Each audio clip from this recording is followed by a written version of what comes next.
Hey, we're live. It's dangerous with coffee. Wednesday, August 27, 2025 edition with your host, Brian Cates. Feels weird saying my name like that. Okay. Well, anyway, hey, there's a lot of stuff going on, guys. There's so much stuff going on. It can be hard to keep track of what's happening.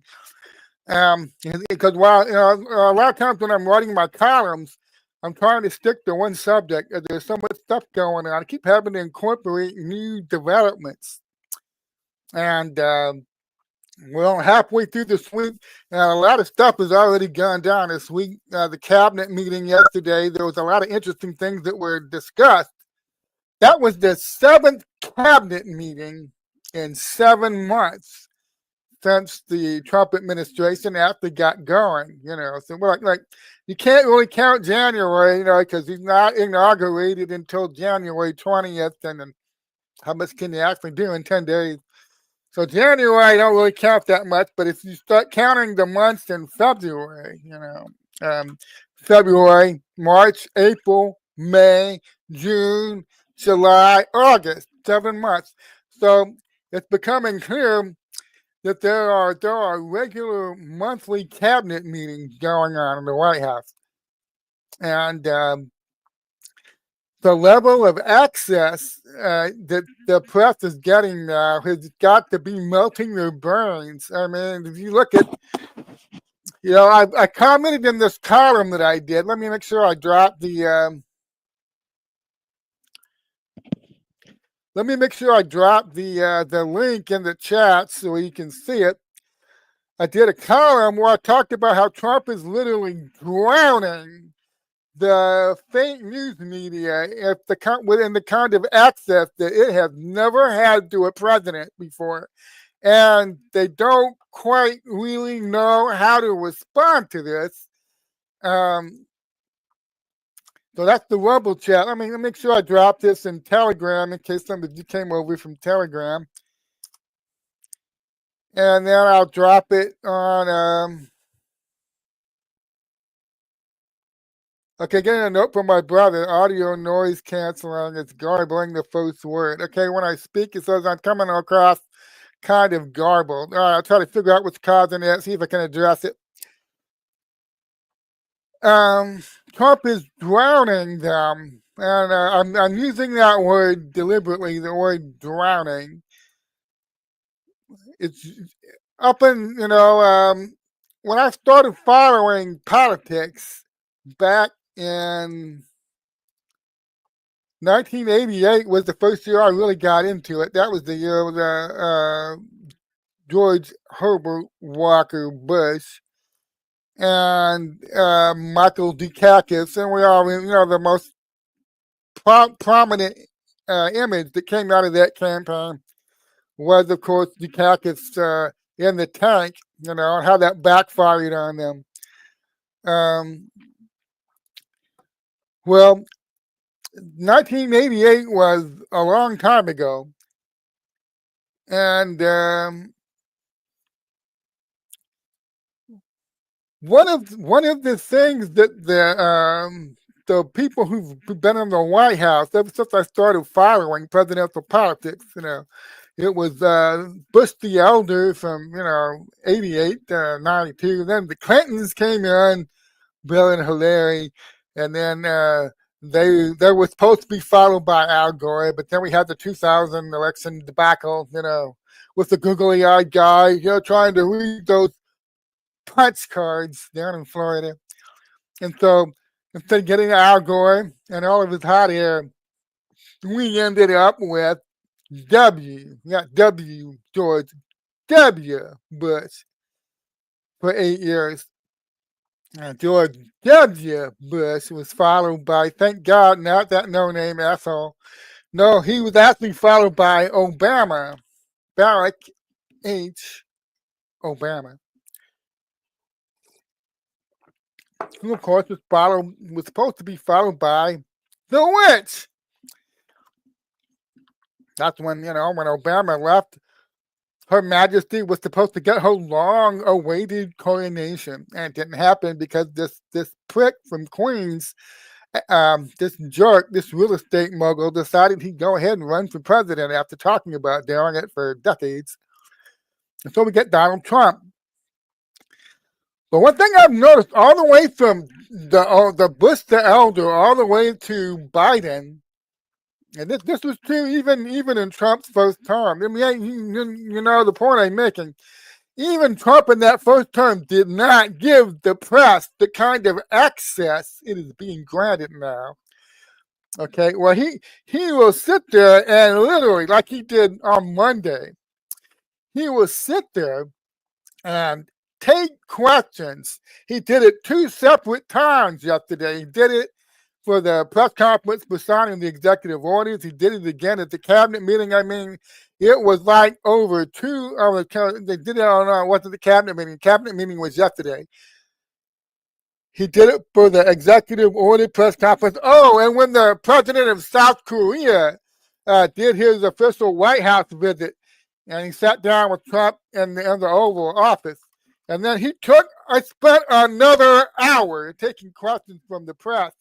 Okay, so it was over 2 hours of Trump just sitting there, no notes. You know, Biden had notes. Hell, Biden even had notes with little pictures on it, reminding him which reporter was which and what order he was supposed to call on them, what questions they were going to ask him, and the points he was supposed to make in his answers. Okay, very scripted, very tightly stage managed, tightly controlled. Okay, and then here comes this guy for the last 7 months, and the level of access seems to be increasing over the past 7 months. So he's sitting there and he's just taking question after question after question, and you can tell after they've a lot of these reporters, longtime reporters, some of the older ones were there for the Clintons, but most of these people kind of came in since like 2010, 2012. So they were there for Obama, and then they came, a lot of them came in, got their start during the Trump administration. And so now, they're not sure how to respond to what Trump is doing. They only have 1 or 2 questions, in the past, because access was strictly limited. You got him for maybe 5, all these other guys before Trump. In many cases, Trump was more open than any of these guys in that first term, but it was nothing like we're seeing now.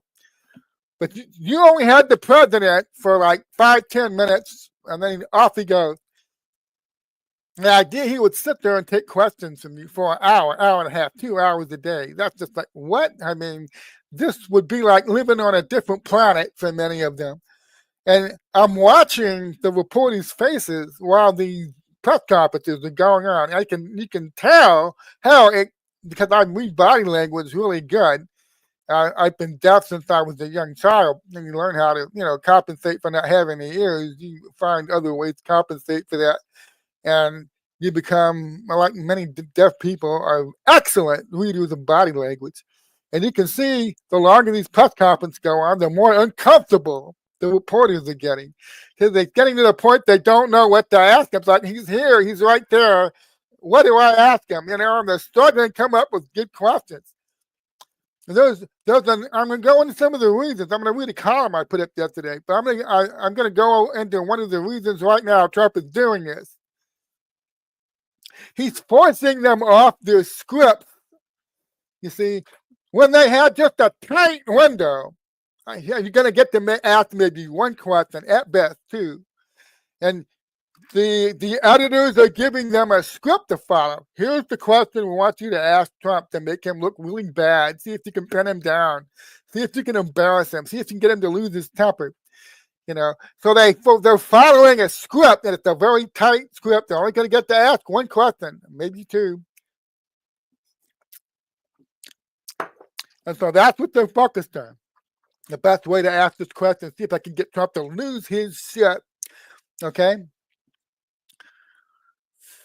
And that might work. That might have worked in the first term. Okay, the first term with Trump. Here we are in the second term. They ask their first question, and it goes around the room. I mean, if you see the gaggle of reporters like in the Oval Office, like there was on Monday, and then again at the cabinet meeting, it's many of the same faces. There is about 20 of them that they cram into that room.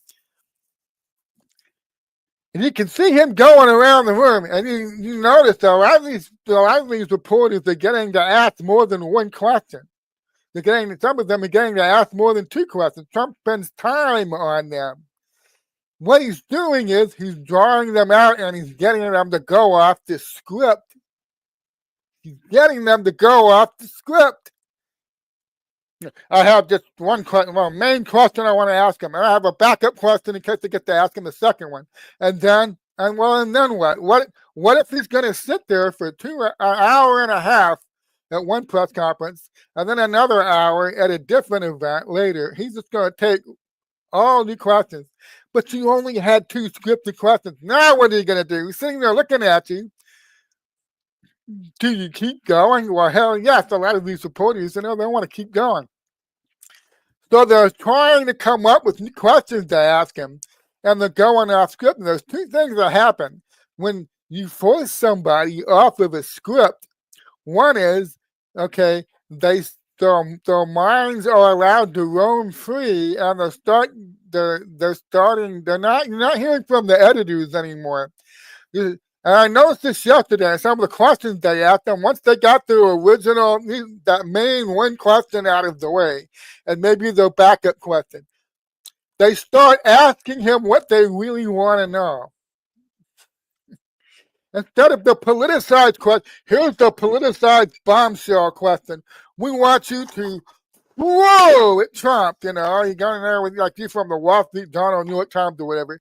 Here's what you're supposed to. Here's the bomb of a question. The bomb, the grenade. We want you to pull the pin and throw this grenade in his lap and see what he does with it.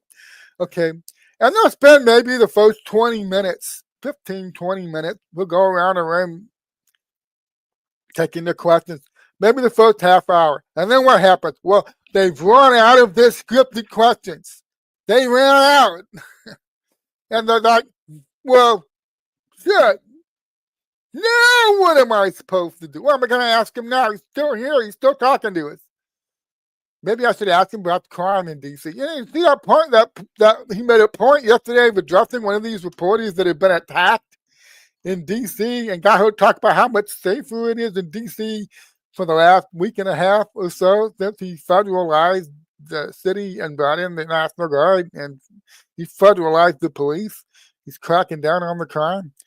He got her to start talking about how much safer it is, how much safer it feels.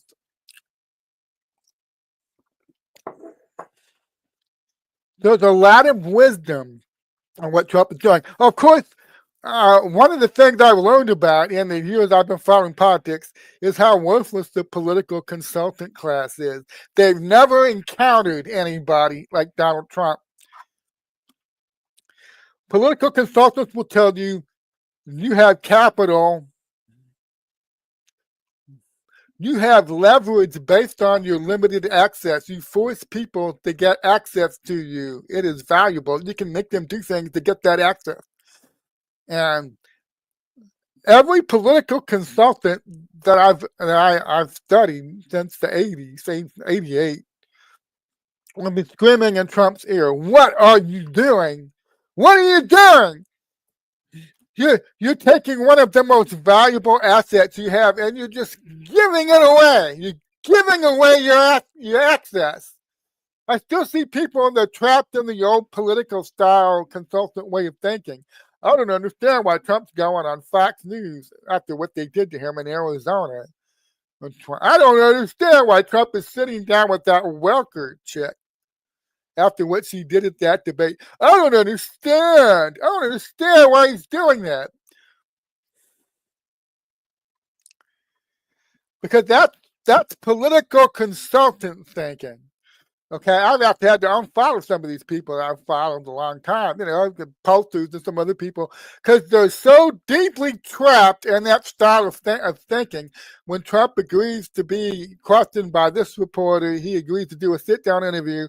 They fill my timeline with, I don't understand. I don't understand why Trump is sitting down with that fake news person.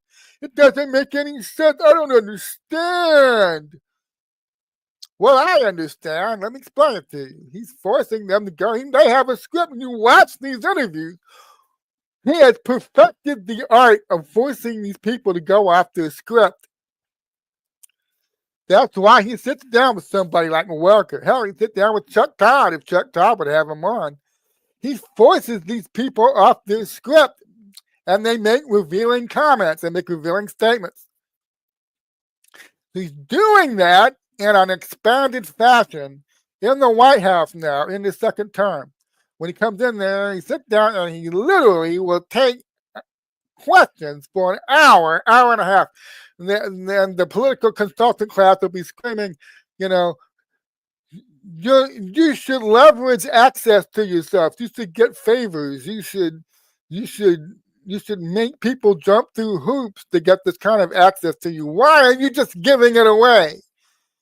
And that's how unique Trump is. This is how different Trump is. He does not think like somebody in the political class, and he does not have the usual political consultant types around him, telling him to run. You could tell this during the campaign. He was not running a campaign like anybody else has ever run a campaign in American history. That's how you know he was not listening to the long time established political consultant class.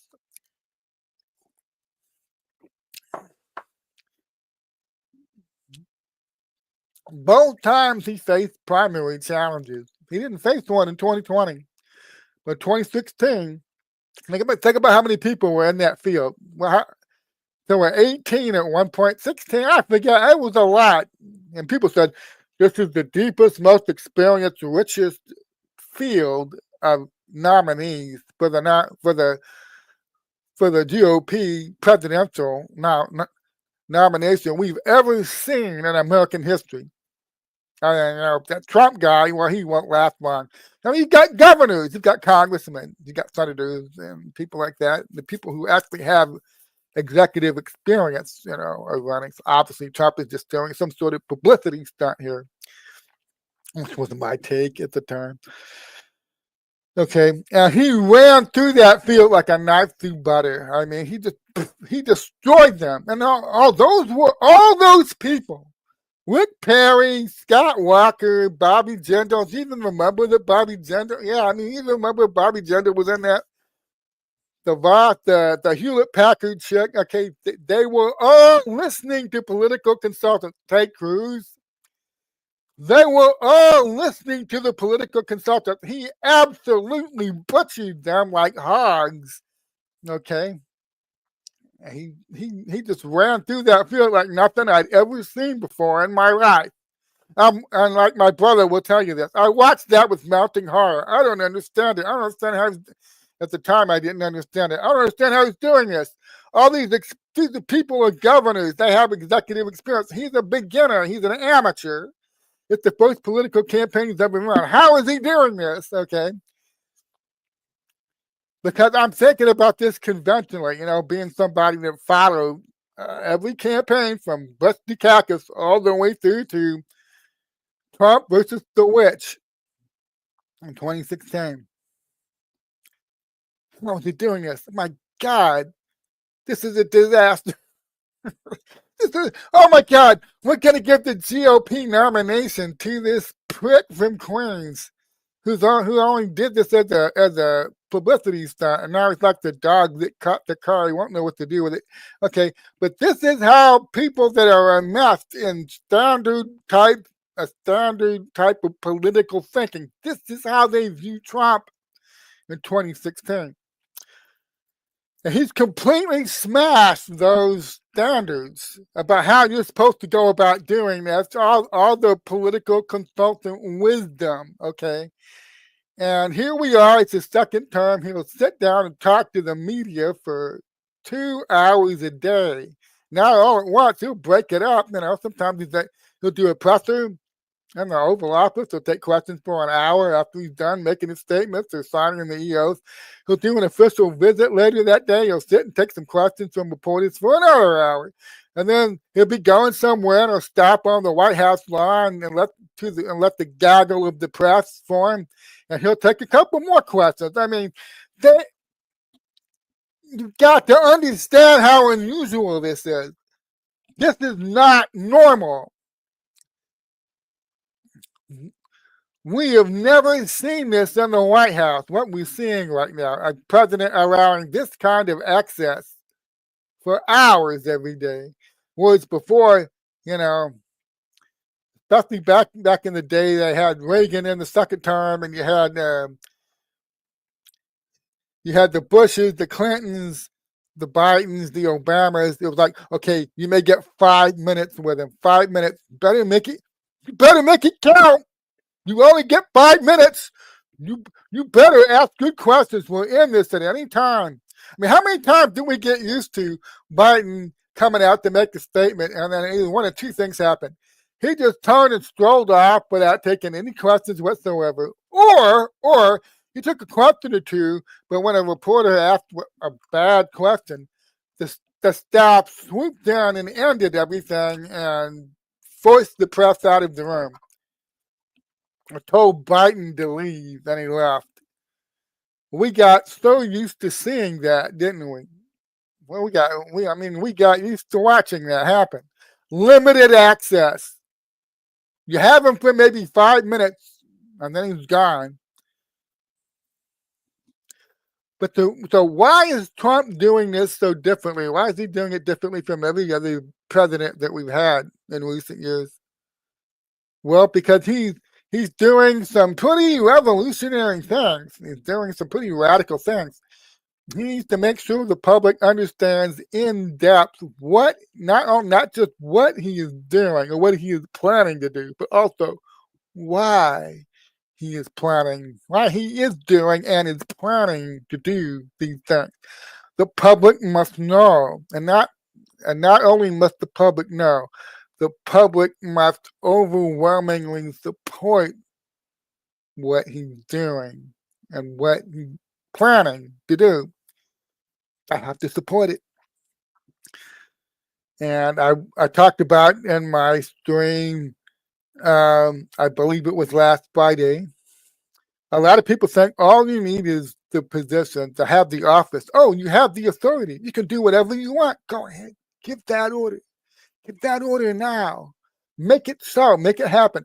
You're the president, damn it. Nobody can refuse you. Go ahead and do it right now. And that's why a lot of people called Trump a pussy in that first term, because he was a pussy. Everything he's doing now, he could have done in that first term. I have clueless people tell me this, in my comments a lot. Trump's a pussy. He could have done this shit long time ago, and he didn't have the balls to do it. Because this is the confusion of thought, all right? There's a big difference between having the authority to order something done, something radical, something revolutionary, something that will change everything, something that will really rile up and cause maybe a little bit of chaos.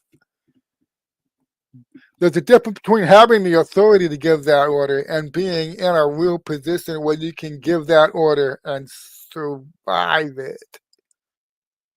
What's the point of giving an order if you're not going to survive giving that order? I use this example in the column we'll be reading in a minute.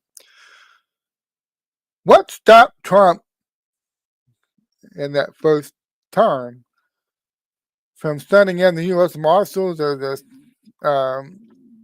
federal agents ordering, go arrest Hillary, go arrest Obama, go arrest Bill Clinton, go arrest the Bidens, arrest them all? we had the authority to do that. I mean, the truth was coming out about Russellgate. Why wait? Go take him out. Go take him out right now. And the threat. These people are still out there. They're still plotting right now. You need to go and arrest most of the people in this corrupt, vile DC elite class, and you need to throw their asses in jail and start the trial right now, right this minute. 2017, 2018, just in 2019. And what are people are thinking is all you need is the authority to do it. And they're watching Trump not do it. He's a pussy. Guy's got no balls. Grow a pair, Trump, would you? Okay, and then what happens? Well, then they steal the 2020 election from him. And these people watch him. He didn't do what they wanted him to do. Instead of doing what they wanted him to do, he waved and he climbed in the helicopter and he left. He's a pussy. He should have rolled those tanks right into D.C. He federalized the whole time. Said, I'm not leaving. I'm not going anywhere. You can't make me. I won that election. I'm staying right here until they admit and come forth with the evidence that I won that election. Yes, dumb people used to tell me this. That's what he should have done. I understand a lot of it was just emotional venting. Okay, they were being emotional. It hurt to watch that happen. I understand a moment I felt watching him wave and climb in that copter and know that Biden was coming in, especially after I'd been to January 6th, hoping something was going to happen to prevent this. And turned into a fiasco. To watch him climb in a helicopter and leave, I understand how that made a lot of people feel, and they're venting. He should have used the military, damn it. He's got no balls. It's just venting. Because if he had done that, if he had sent in the troops, surrounded the White House with tanks, come and get me. I'm not leaving.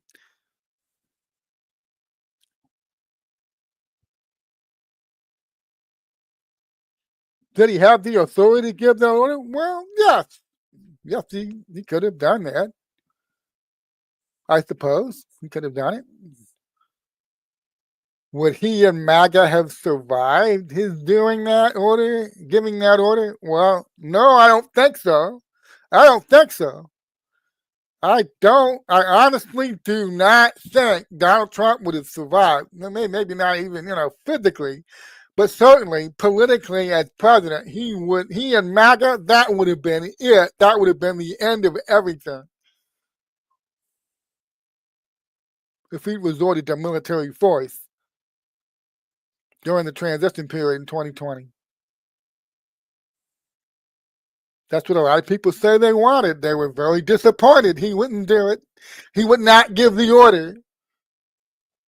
He has the authority to give the order, and he won't give the order. But there's a difference between having the authority to give the order and when it's wise to give the order. When is it best to give the order? Okay. You can give an order and then watch everything fail.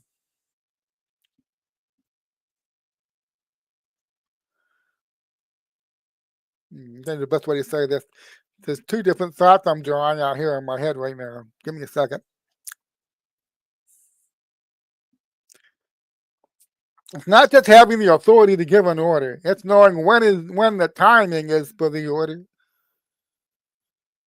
If you're a general on a battlefield and you're trying to mass your troops for an attack, and they all have to be in their prearranged positions before it's safe to give the order, but you get spooked by something and you give the order early, and chaos results, and you not only lose the battle, you end up losing the war.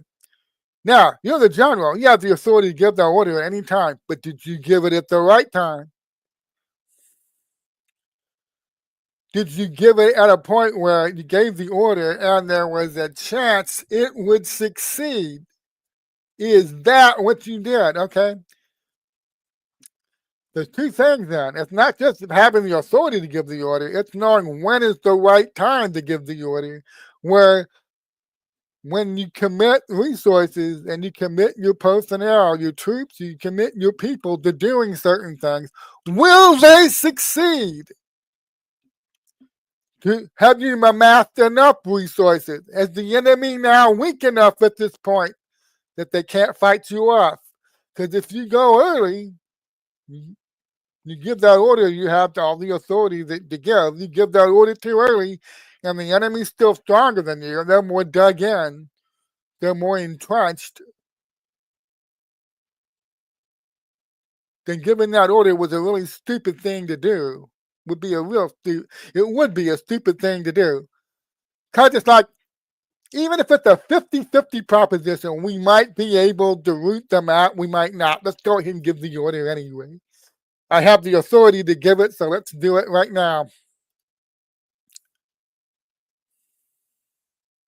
So a lot of people don't think these things through, that he should order this done. Yeah, if he did, would it succeed? Would it work? Would he survive it?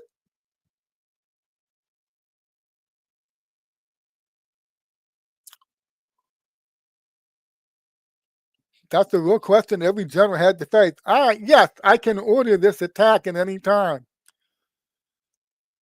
But I can see the enemy is weakening. I can see they're exposing themselves. I can see some of their ranks are deserting. Should I wait?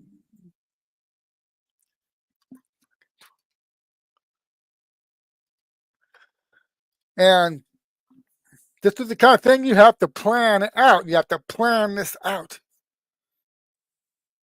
It's not just having the authority to give an order. It's knowing when to give it. Are your forces in a position where they can win? And a lot of people don't think about this.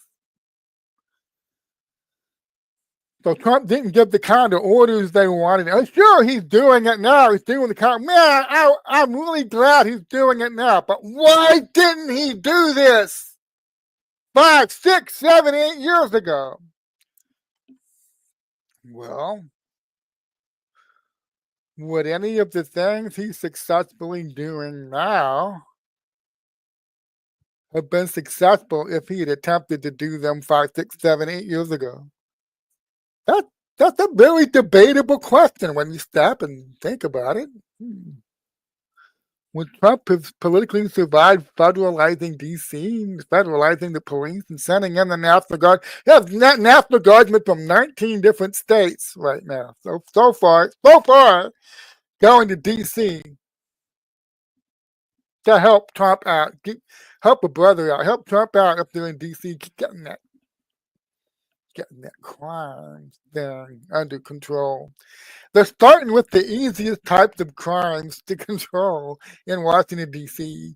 Yes, I guess you could call it the blue-collar, street-level crime. They're starting with that. Will they stop there, though? I wonder.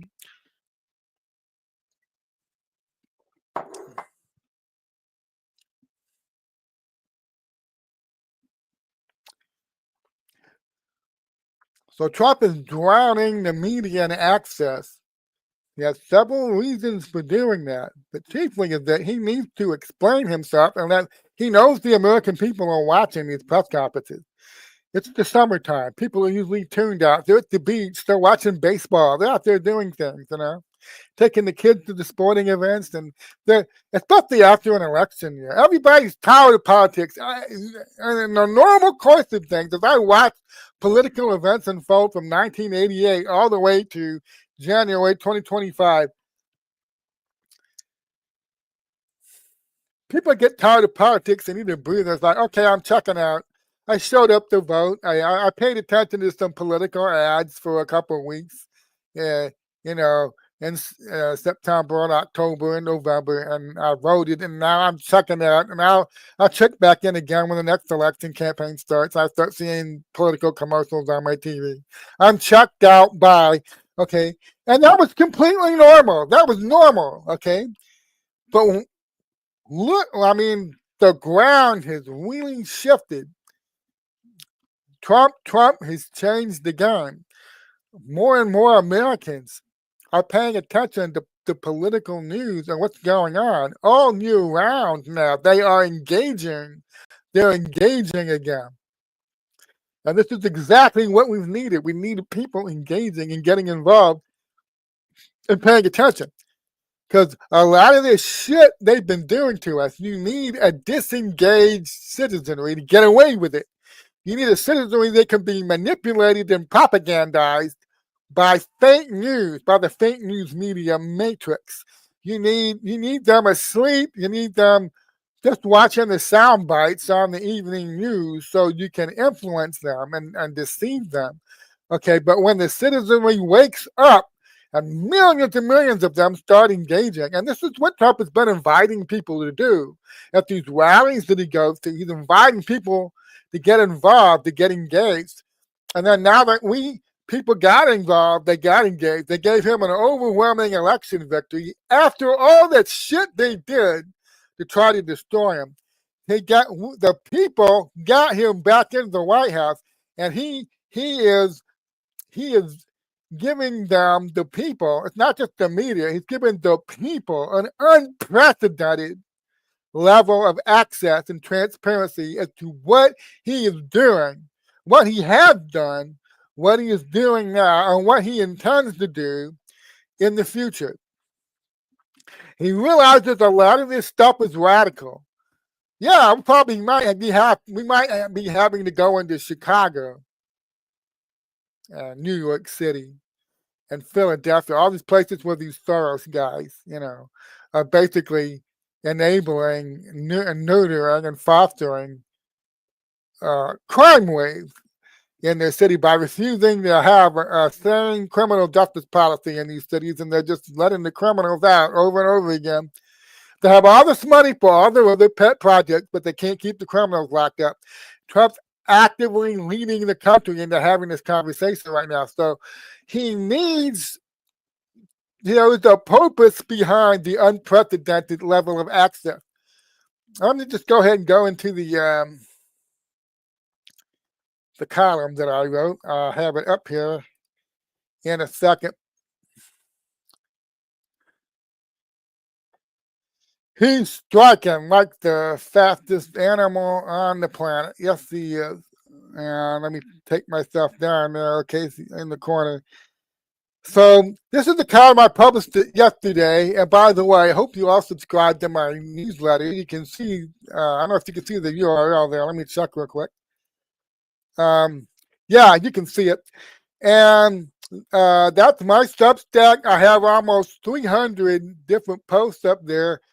Nothing at that Substack is behind a paywall. Everything since I started that Substack in late 2021, everything is free to read and access.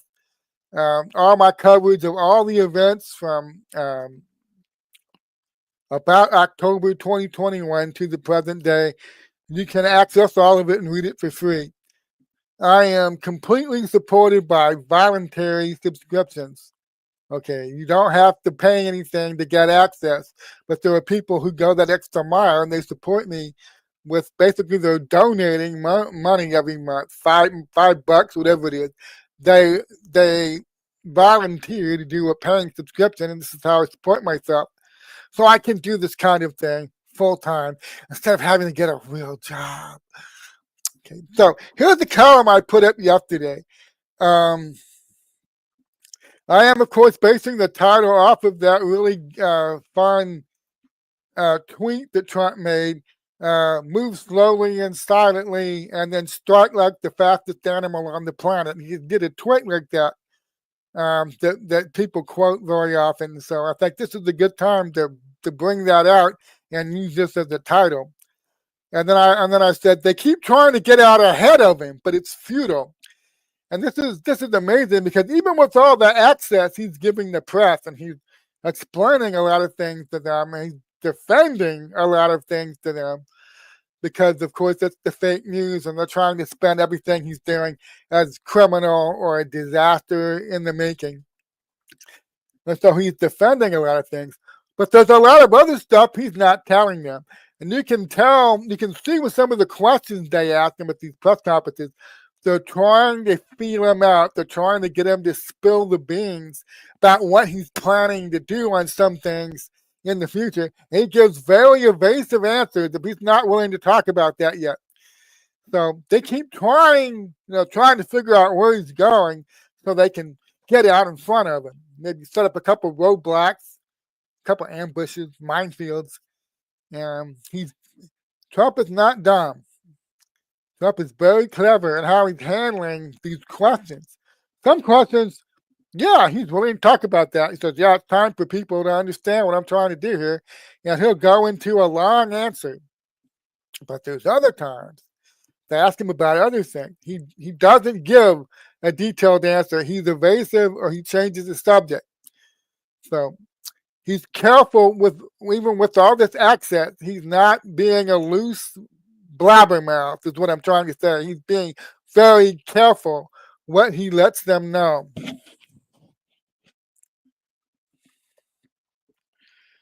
I'm actually wearing my hearing aids right now. I'm getting a little feedback from one of them, so I turned it off. Okay.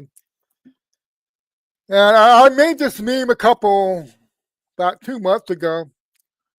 It's amazing that we're watching all the Obama legacy, and a lot of people believe Obama was the one running the Biden White House.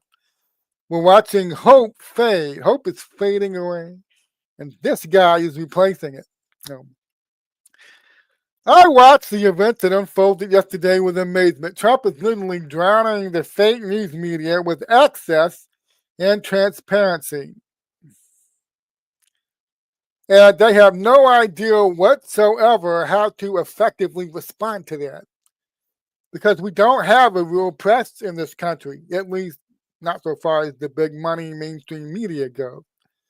Here's a picture of Trump signing another one of those awesome executive orders in the White House, and then holding it up so the press can see the signature. Yes, indeed, he just signed this executive order personally himself. And they still playing off of the fact that Joe Biden signed a bunch of executive orders on day one, that huge stat, but he didn't show anybody any signatures. So what we have had instead for many decades now are propaganda outlets owned by oligarchs that have been cleverly disguised as news media. What do I mean when I say Trump is drowning them in unprecedented access to the White House, to himself, as he sits there and answers questions, sometimes for hours? So here's a post I made on X the other day about how amazing it was. I spent the whole day watching that, thinking about what I was observing. Trump spent almost 2 hours today taking questions from reporters, all unscripted. After 4 years of Biden staff carefully stage managing everything, Trump is literally drowning these pricks with historical levels of access. They don't know what to do. The idea prior to this administration was to use limited access to sell narratives to the public. Here's how that would work. Trump won't take our questions about X, Y, or Z, so he appears to be trying to, and then they play a 10-second soundbite that will often be edited or incomplete.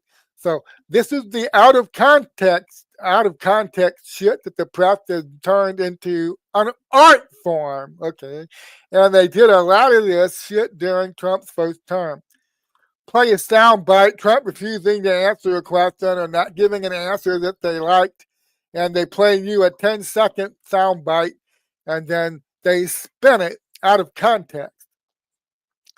It's much harder to do that if he's sitting there at a press conference for an hour and a half, taking every question, and it's live on national television, and it's being aired live and recorded and preserved for posterity on YouTube and Rumble. It's much harder to do the out of context video clip game the way Trump is doing, is making them cover him right now.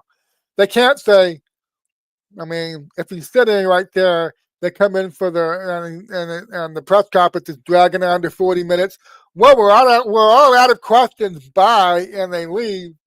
You know, they don't. They're trying to limit. They themselves cannot limit their access. They can't limit it. If he's there taking questions, they have to be there. Okay, but they can't come out and say, "Well, shit, we were hoping to get just maybe 5-10 minutes, and then we go do our clever video editing. This wasn't going to be carried live on Fox News or NBC or wherever. It wasn't going to be carried live on YouTube or Rumble. On the clips, the entire videos of the entire press conference will stay up forever. We weren't counting on that. We don't want this." Okay, they can't come out and say that. So in the past, they would use the limited access to play the out of context games, to use the out of context playbook that they're so good at. So now Trump will literally sit there for 2 hours and take their questions and rob them of their ability to frame the news in a way that allows them to edit his answers and sell bullshit narrative. So he's actually making their job of spinning what he's doing far harder by giving them this unprecedented access. And it's brilliant.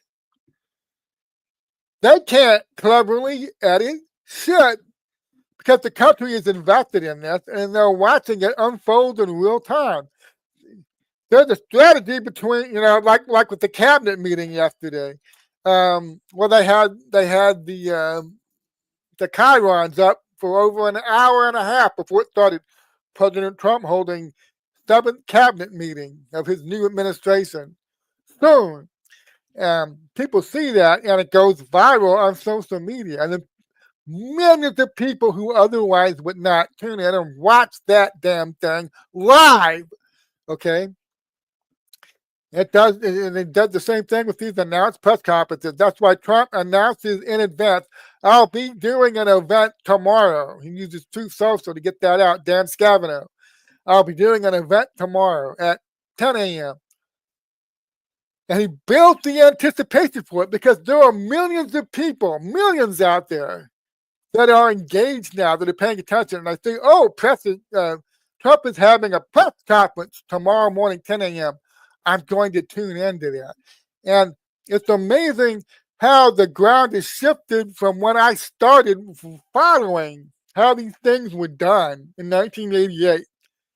How carefully stage managed and scripted a lot of this was over the years, especially with the Obama and Biden. And now we get this. They literally are not allowed to do all that out of context shit they did. To Trump, he did have a lot more access than any president before him in the first term from 2017 to 2020. But it was still, I hope you understand that, it was still nothing like what he's giving them now. And they were still able to successfully play the out of context bullshit playbook on him repeatedly in his first term. And he's now maneuvering them into a position where it's almost impossible for them to do it because everybody is watching, everybody is seeing it. And so, like I ended, this is how you beat the fake news machine to death. Unlimited access and transparency. They don't get any wiggle room to do the out of context video, 10-second video soundbite, and then have their reporters spin it in a stand-up, which is what they've been doing for decades and decades. So to draw out that thought, cleverly editing video of what Trump supposedly is saying or doing from the White House will only successfully work with a disengaged citizenry who only sees the brief edited sound bites on the news programs. See, that's how this thing was designed to work. That's how they set up their system to operate. And even in that first term, with Trump being generous with his time and on many occasions, they managed to play this out of context soundbite game with him. Now, but by opening up the Oval Office to hours-long press conferences with which millions of the public are tuning in live to watch, as the president launches historical and groundbreaking initiatives, trade deals, executive orders, visits with foreign leaders, and which are all being recorded in full and placed on media outlets like Rumble and YouTube, Trump has left no room for the fake news to maneuver and try their old out of context playbook. They can't use it. He's robbed them of it.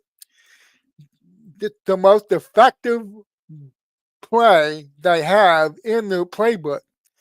And they, like I said, they elevated this to an art form. And now they're scrambling because with the unprecedented access he's granting to them, they have to try to come up with new ways to try to take him out of context. And the audience that they're able to do this with is much, much more limited now than it was in the past. When the public wasn't paying attention and couldn't tune into these long press conferences live, where Trump was doing amazing things that keep them engaged and holding their attention, that gave the mainstream media the wiggle room to do clever edits, spin his statements out of context, and so on.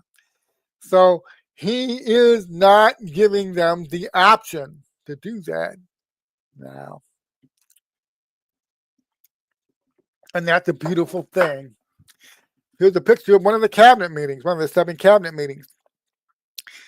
You can spot most of the faces. There's Duffy, Lutnick, Pete Hegseth, Donald Trump, Marco Rubio, the Energy Department guy, and there's RFK Jr., Tulsi Gabbard is on the end, sitting at the end there. I believe that's the one from March. He's letting the cameras in for most. I'm sure they discussed some things in private, but he's letting the cameras in for most of these cabinet meetings. I want you to understand how unprecedented this is. Okay, and as I'm writing this column right now on the morning of Tuesday, August 28th, actually it was Tuesday, August 26th, that's a typo, excuse me. I'm going to correct that later. So as I'm writing this column right now on the morning of Tuesday, August 26, 2025, Trump is convening a cabinet meeting in the White House that is, of course, going to be televised live to the entire nation and the world. This is the 7th cabinet meeting in 7 months. As someone who's been following the political scene since the 1988 Dukakis Bush race for the presidency, I can tell you quite plainly there's no precedent for this. When Reagan, the Bushes, Clinton, Obama, Biden all held cabinet meetings, cameras may have been allowed in briefly. We're talking like 5 minutes. But also some statements could be made, a few questions, and then out of the room the media went. And the real business got conducted. Now, I'm not saying that they're not discussing some classified stuff at these meetings. What I'm saying is the cameras invited in there and they stay there for like an hour, over an hour. And Trump takes questions. And they're all for the cameras now so the public can see this. Each of the agency heads gives a report. And they do this live on camera. And the public is watching now. Do not underestimate the value of that. The public is watching and they're paying attention. That's awesome. The cabinet meeting was a hot button political scrum back in the day because during it and immediately afterwards, the mainstream media would race to find someone who would link to them the details of the meeting. You know, the unofficial name of Washington, D.C. is Leaktown, USA. Okay, this is our political capital. A lot of people built up political capital and favors and elevated themselves by playing the leak game. So a cabinet meeting was held, and prior to this year, the press will be allowed in briefly. They get to ask a question or two, and then out they go. And then the real important stuff gets discussed.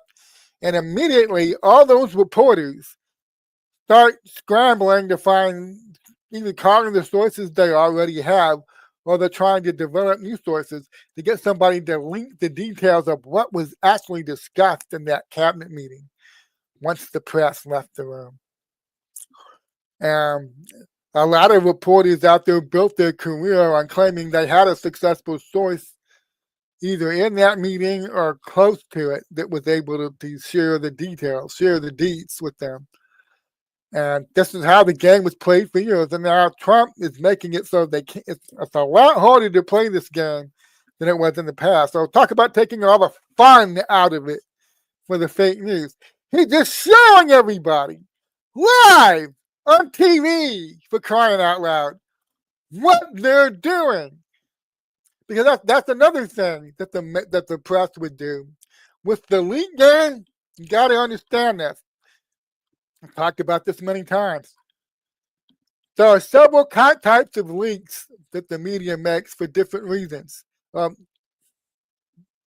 better way to say that. There are different types of leaks that the media uses in its published stories. Then they do these different types of leaks for various different reasons. Okay, the first one is their political opponents, the bad guys, the Republicans. I understand all about the Uniparty right now, okay? But this is how they play the game with each other. All right, you got the Reagan or the Bushes in the White House, or Trump in the first term, okay?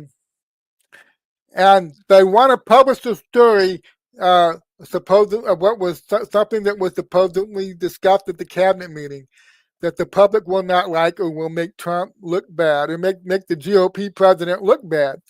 What they'll do is they'll invent an anonymous source that have the anonymous source in the published story parrot what they want to hear. And then the president, the GOP president, said this very inflammatory thing in the cabinet meeting, like maybe shithole countries or something like that. Okay, they will take that and run with it to damage that presidency. Or the other thing is, it's the Democrat president and the Democrat administration holding cabinet meeting. Let's say it's Obama. And shit just went down at Benghazi recently, and it's the first cabinet meeting after Benghazi happened. And then what they'll do is they'll have a leak from the cabinet meeting that makes Obama look good. He's trying, man. The insider, officials, anonymous officials familiar with the matter, but only commenting on the condition of anonymity because they are not authorized to speak. Yada yada yada yada. He's trying so hard. Obama's really concerned. Okay, and they'll leak that out. Many times these anonymous sources don't exist. They're just making shit up. They're propagandists, okay? Are you shocked? They would lie to you, all right? They're making it up, or they're finding some low-level coffee fetcher. The seventh floor, let's say like the FBI, the seventh floor is the top floor. That's where all the important business is handled. But you want to publish a series of stories about the FBI, and you find some low-level flunky that works on the first floor as some minor official's chief of staff. And you cultivate this person, this coffee fetcher, as a source, and you simply tell them this is going to sound funny, all right? But people will do a lot of things for the ego stroke of being, I'm the anonymous source for that story.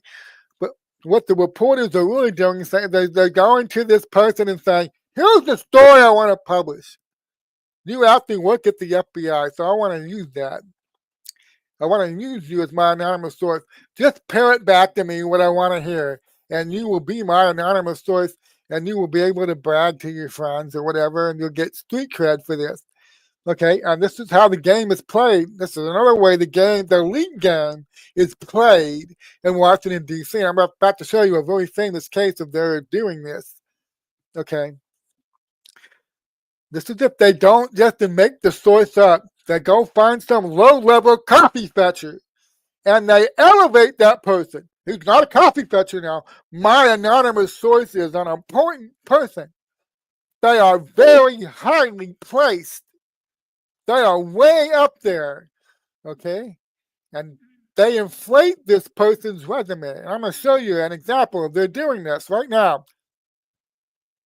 Now, fake news matrix reporters can invent fake anonymous sources or disguise some low-level coffee fetcher as the top administration official to tell a story to the public as to what was really discussed at the cabinet meeting. Okay, this is why Trump has changed the game. They can't use those anonymous sources now. Any anonymous sources that they want to use for here's what actually happened at the Trump cabinet meeting. Whether these anonymous sources don't exist or being made up, or there's some low-level coffee fetcher, okay, they can't use them any longer. Trump is not allowing them to make use of these anonymous sources. And it's brilliant. Now, here's just about the most famous example in recent years of fake news taking a low-level coffee fetcher, and it was almost 2 years, I believe, since the book Anonymous, A Warning by Anonymous, was published. After this asshole, wrote an op-ed in the New York Times. For about 2 years, there was an entire cottage industry in the media, people speculating, who could it possibly be? Who could Anonymous possibly be? Because what were the claims advanced by the New York Times and by Anonymous himself?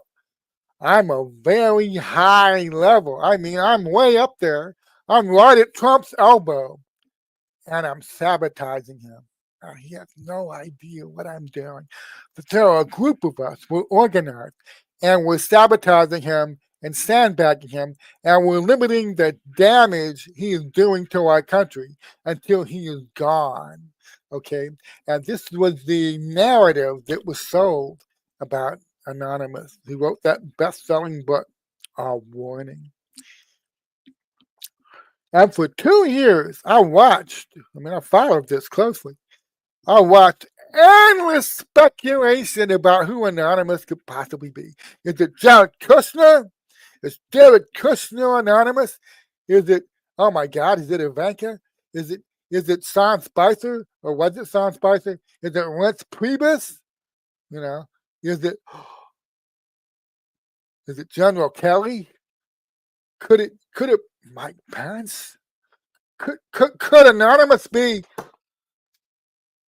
I remember that top guy there at the Chris Ray? I mean, who could it possibly be? Because now everybody, I didn't really fall for it. I knew this guy when they finally published his identity. He was not gonna be what they told people he was. I knew that. But I watched this cottage industry spring up.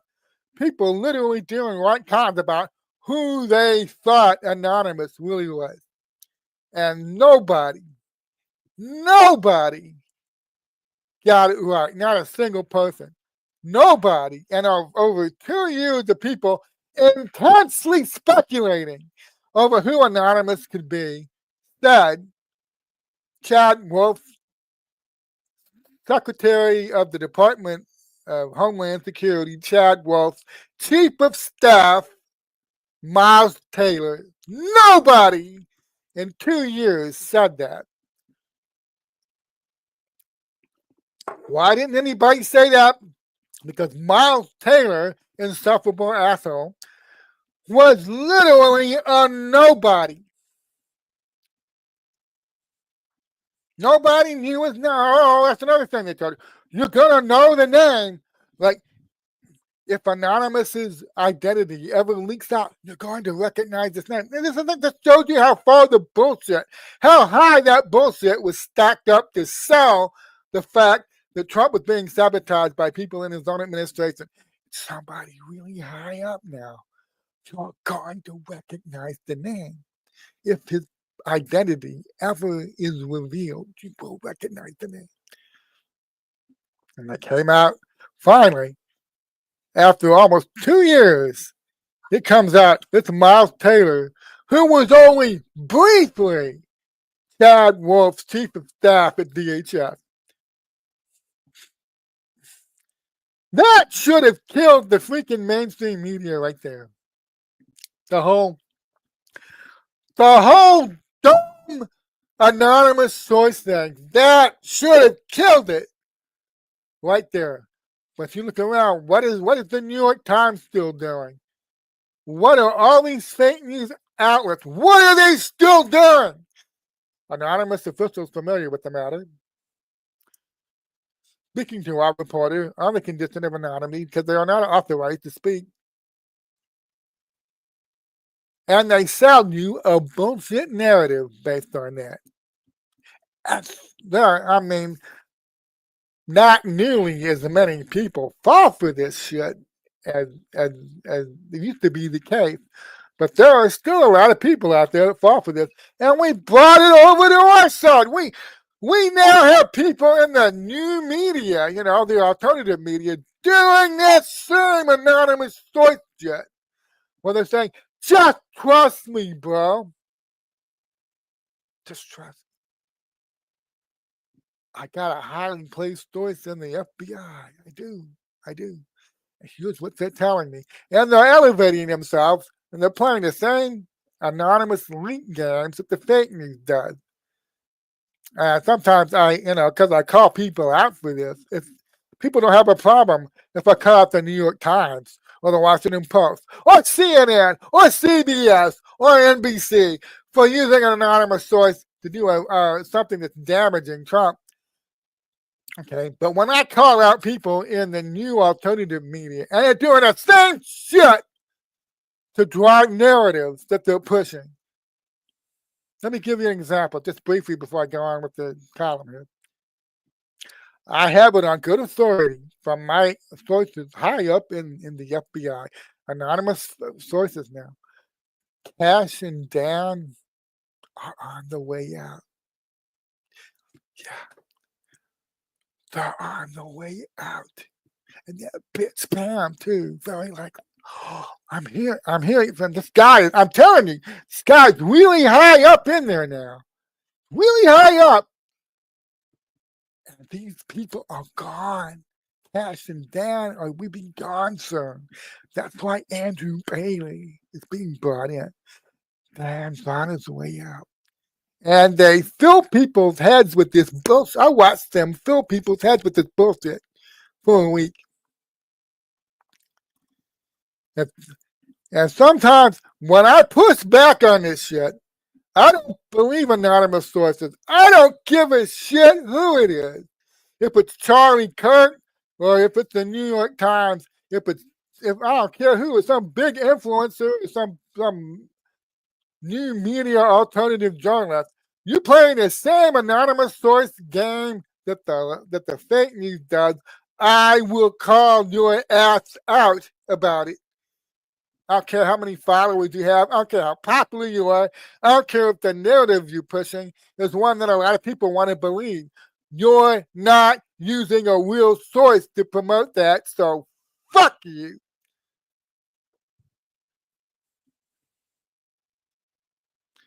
Do journalism right. Stop the anonymously sourced shit. Too many people are playing games with it. Very lucrative games for some people, as it so happens. Now, not only does what Trump is doing with his White House press conferences and his cabinet meetings prevent fake news to counter, Trump signing executive orders and convening cabinet meetings to discuss issues the public deeply cares about and keeps millions of people engaged in the daily news cycle. Okay, the best way to say that. They're kind of awkward in the phrasing there. The way Trump is, he could sign executive orders and not do a press conference and then sit there and take questions from the press for an hour and a half. He could do it that way. And many times in the first term, he did. He did do it that way. But by doing it the way he's doing it now,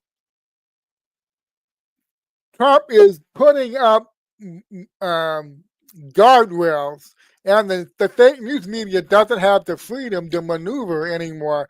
They have to stay inside the guardrails. You understand that? Okay. I want to stress how unusual this all is compared to the last 40 years of my watching political news. It's summer. The sun is out, it's shining, the beaches are full, baseball's ongoing, football's in the air. The beaches are warm. The vast majority of the public is usually tuned out from political news at this time of year, especially after an election year. It's a nice shot of people at the beach. But by doing things like addressing the crime in D.C., talking about doing this in other places like Chicago, what he's done in D.C., signing EOs to ban cashless bail policy. Trump not only gets much of the public to pay attention to what's going on up there in D.C., he's holding their attention by the day, week after week. Okay, and I have to stress this, do not overlook the value of this. Getting people engaged and holding their attention and keeping them engaged in what he is doing and how he is changing things. There is an immense amount of value in that. One of the biggest reasons we ended up in the position we were in this country in the pre-Trump era was because of carefully cultivated citizen apathy. I don't pay attention to politics. Back as somebody who was a political columnist and observer, and I was following this stuff since '88. I didn't launch my official pundit career until the week Andrew Breitbart died in March 2012.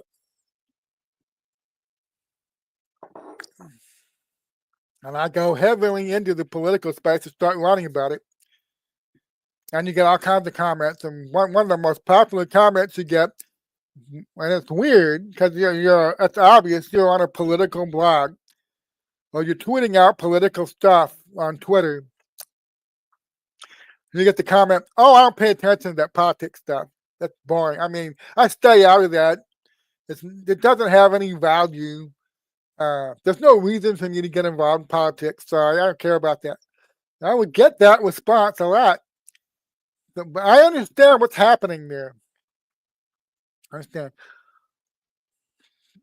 That is a carefully, there are people out there, very deep pockets oligarchs, they want everything in politics to be chaos. They want everything in politics to be confusing. They want everything in politics to be infuriating. Okay, they want it that way. So most people will check out. And they say, "Screw this. I'm not paying attention to this circus. Not my circus, not my monkeys. I don't care anymore." Okay, they actually want most of the public to have that attitude. That's what they want. So that attitude was carefully created, managed, and sustained over decades by a matrix news media that injected a message with all the other mental poisons and illusions it was casting over the American people. This is the way things are. You can't change it. The game is rigged and you can't do anything about it. Just be glad for what you got and stay out. And hope you get to keep what you got. Okay. But what is Trump getting ready to do? I mean, what is he in the process of doing over the last 7 months? And he's clearly getting ready to do some pretty radical things in the coming weeks. What's Trump getting ready to do? Well, he's getting ready to demonstrate that no, this is not the way things have to be. That is a lie, that people have to live like this. It is a lie. It has always been a lie. After decades of the Uniparty playing games, pretending to deal with the crime issues in our big cities, people are waking up to the fact it's all rigged. It's all fake and gay. And corrupt people have been literally sacrificing innocent Americans with deliberately fostered, neutered, and enabled crime waves. There's nothing organic about any of this. There's there's nothing like, oh, well, this is just the way the situation evolved. It was deliberately evolved to the condition it is in. There's nothing organic or accidental about it. And here's the brutal truth, that's the difficult truth. Over the past couple of decades, thousands and thousands of American citizens have been lost to increasingly out of control violent crime in many of our major cities, as the political class in those cities keep deliberately implementing insane criminal justice policies. And amazingly, since our American elections are all free and fair now, these same people keep being reelected over and over again, despite the bodies that are piling up, the innocent victims that are piling up. They keep being reelected. And what are the American people told us? What are the people of Chicago? What are the people of Washington, D.C., the people of New York City, the people of San Francisco and LA? What are they told? This is just the way things are. You're going to have to continue to live with this. The solution is beyond the capability of the political class. All new corrupt city hall, mayor, chief of police, all these people, they're struggling really hard to keep that crime low. They're doing the best they can. You're just going to have to continue to live under this oppression and this fear, because we're doing the best we can do. And you're just going to have to settle for that.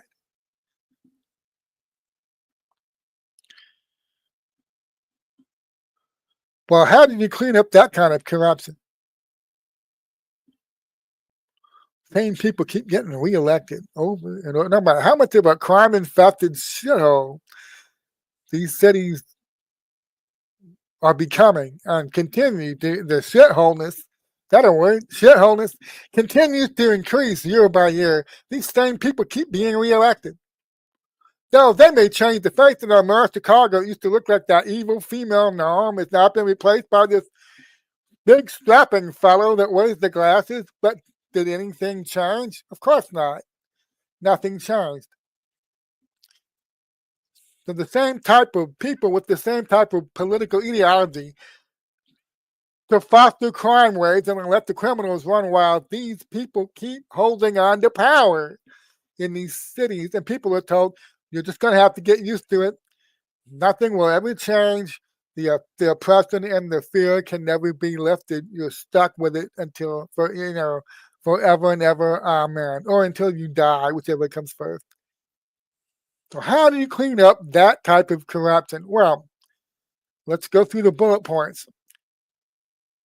I think cleaning up that type of corruption that existed in D.C. and Chicago and New York City and L.A. and San Francisco and some places, in Houston, okay, I think here's how you go about cleaning that up.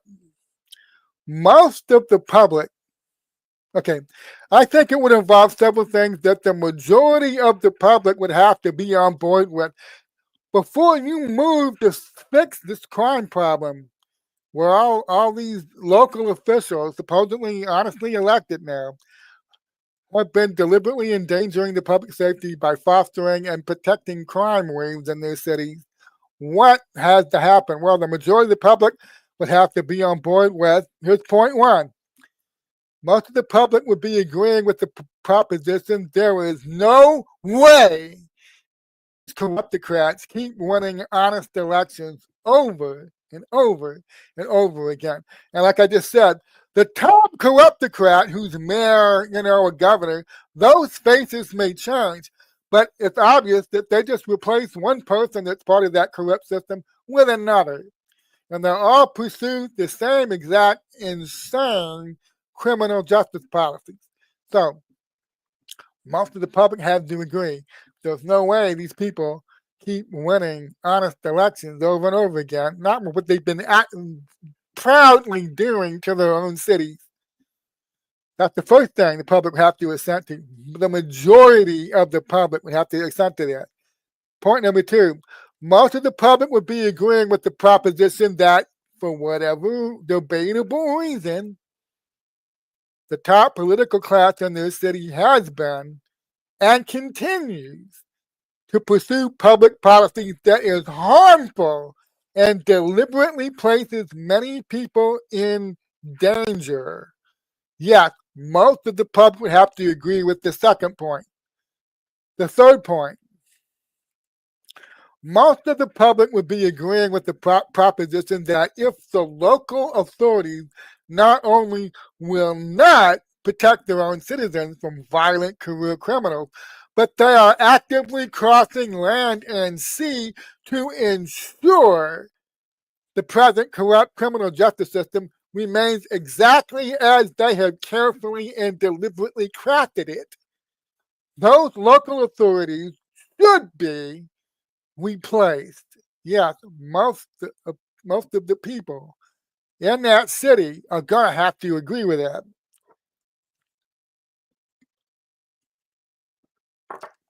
The fourth point, most of the public would agree with the proposition that people with vile hidden agendas have crept in among us and have been crafting public policy, especially criminal justice policy, in several of America's large urban cities to literally destabilize the city in order to champion increasingly draconian initiatives targeting not the criminals, but the ordinary citizens themselves as the solution to the chaos. Gun control, for instance.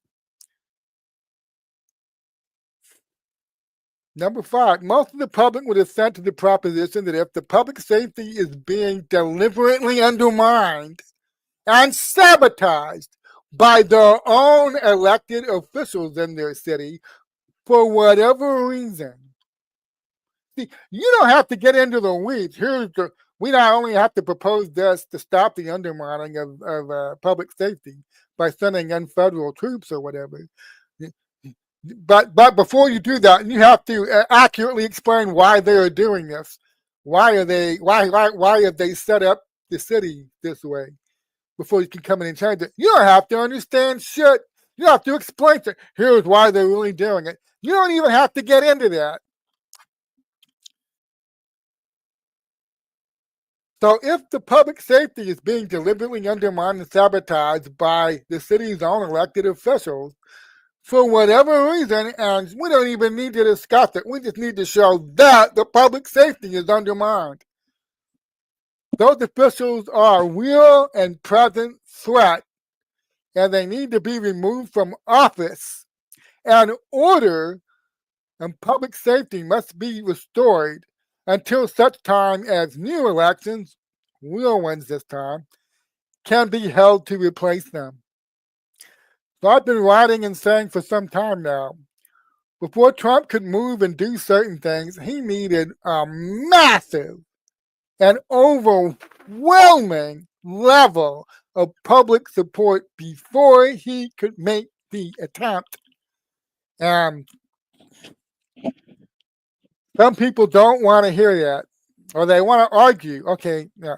A lot of people merely disagree about how much public support he needs, how much should be considered overwhelming. Some people were telling me back in 2019, he's got enough public support now. Arrest them all. Send in the military. Arrest them all. Okay, I disagree that he could have survived trying to do that in 2019.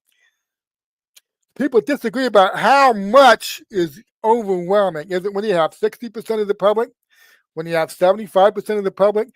Well, I'm telling you, Trump is not going to move until he knows, one, he will survive giving the order for this to be done now. He will survive it.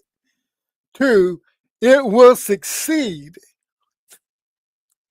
if he gives that order. He's got to be able to survive it, and it must have an excellent chance of succeeding. As I've said many times, he's not interested in going down in a blaze of glory, charging into the guns and being shot down quite nobly, which is what a lot of people seem, to want him to do in that first term. They wanted him to charge very nobly and bravely into the guns and go down in a blaze of glory. And Trump said, fuck that. I'm not interested in doing that. Sorry.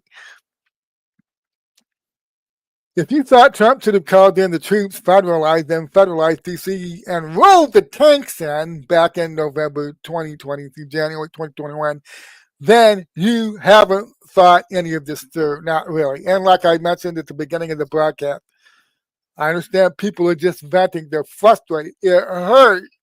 I know it hurt to watch them steal that election and watch them make that man climb into the helicopter and leave that day. And how they went after him. They went after his family. They spent the next 4 years trying to destroy him in every way they could try to destroy him. The lawfare, the assassination attempt, they did everything they could think of to keep him from coming back. It was hard to watch. I know that. And so people vent. People are frustrated. But we have to be practical. You have to understand, Trump will never give an order. He will not make the order to move his forces to accomplish something radical and revolutionary and dangerous until, one, he has a firm guarantee, and you can see he will survive it, not just politically, physically. He will survive giving the order. Two, if they launch this initiative and they launch this attack on the deep state, it will succeed. He must know that. Everything must be ready. It must be done legally. It must be done right. It must be done so it will stick. Every I dotted, every T crossed. You get one shot at this. Just the one. You mess this up. Oh shit, I didn't really mean that. Can I start over? Okay. No, you don't really get to do that. You don't get a mulligan. This is not a golf course, okay? Do not get a mulligan. If you screw this up, you are not going to get a second shot at it. So he will not give the order to move until he is assured his presidency will survive it, and he will get the next 3 years that he wants, and maybe beyond that, and that it will succeed. So, well, we only got like a 40-60 chance of success here. Let's go ahead and give the order anyway. No, Trump won't do that. He is going to have everything ready, and when he launches this, it's going to work. It's going to take them all down. There'll be nothing they can do to stop it. He will not give the order until the proper time. And if people just cannot accept that, well, that's their problem. They should work through it. As hard as it was for some people to hear this from me at the time, I was stating the obvious. If Trump had invoked the military like that following the 2020 election, that would have been the end of him and MAGA. That would have been it. Wouldn't even had to watch any lawfare unfold. He'd have been gone. MAGA would be gone. We'd all be scrambling. Okay, Trump's gone now. Who do we replace him with? How do we keep going? Our leader just used the military to try to hang on to power after having the election stolen from him. He sent in the tanks, and I'm not positive MAGA would have survived that as a public movement. So a great general does not move until everything is ready. He leaves nothing to chance. History is replete with battles lost, of wars where victory was in the grasp, almost, when moving too early led to disasters and then costly reversals and maybe even losing the war itself. Right now, the entire country is behind Trump in a way it manifestly was not in January of 2020. This allows Trump to do certain things now. Many people do not grasp the role public support plays in determining if it is time to do certain very radical things. Many people think all you have to do in order to give an order is have the authority to give the order. Well, this is not true. This is a confusion of thought many people suffer from. I covered this already. Let me give you an example. And this is the example I used in the column, his inauguration, all right? In his first inauguration on January 20, 2017, Trump turned to the military guys who came and stood behind him for that one line of his speech and pointed at the Obama, the Clintons, the Bushes, the Bidens, said, okay, arrest them. As the newly inaugurated commander-in-chief, the Trump have the authority to order such arrests. Well, sure he did. Okay, so why didn't he do it right then? Well, that question kind of answers itself. I mean, people start to see how absurd it is. He's got the authority, and he can give the order at any time. Sure he can. But will he give the order if he's not sure it's going to succeed? It's going to have the effect that he wants. Maybe consider that question. He didn't do it right then because there would have been no way whatsoever he or his presidency would have survived such an act. He certainly understood that, even if a lot of yahoos on social media don't understand it, or they pretend they don't understand it. So it's like fingers scraping down a chalkboard, watching people wander around babbling, why didn't he do this stuff long ago? All the stuff he's doing in the last 7 months. Why didn't he do this long ago, back then in that first term? What? He suddenly grew a pair of balls or something? Well, no, he didn't just grow a pair of big balls. What kind of stupid thinking is that? He's got the prerequisite level of public support now. He didn't have it before. Now he does. It changes everything. And he's building that public support it's already massive. It's already almost at the point, I guess you could say, it's overwhelming. And it's growing. Every day it grows. As people begin to figure out, it's true. Oh my God, what Trump is saying is true. We don't have to live like this. We don't have to live this way. It's possible to change this. And the programming is being broken. And more people wake up every day. And Trump builds that massive popular support. And it is literally allowing him to change everything.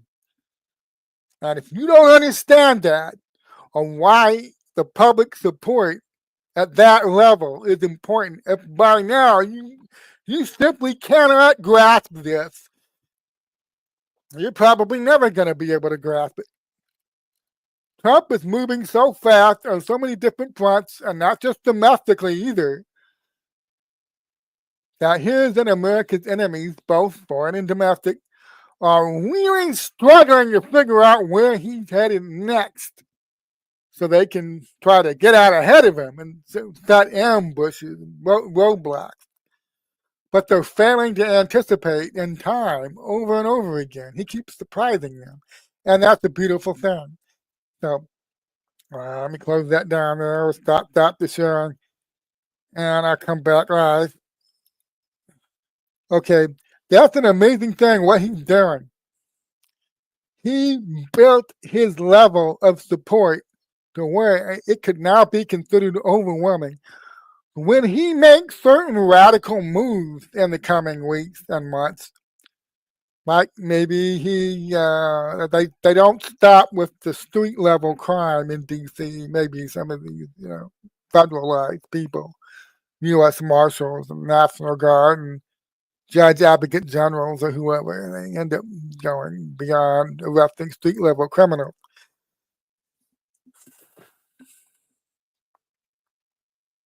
The public will support it.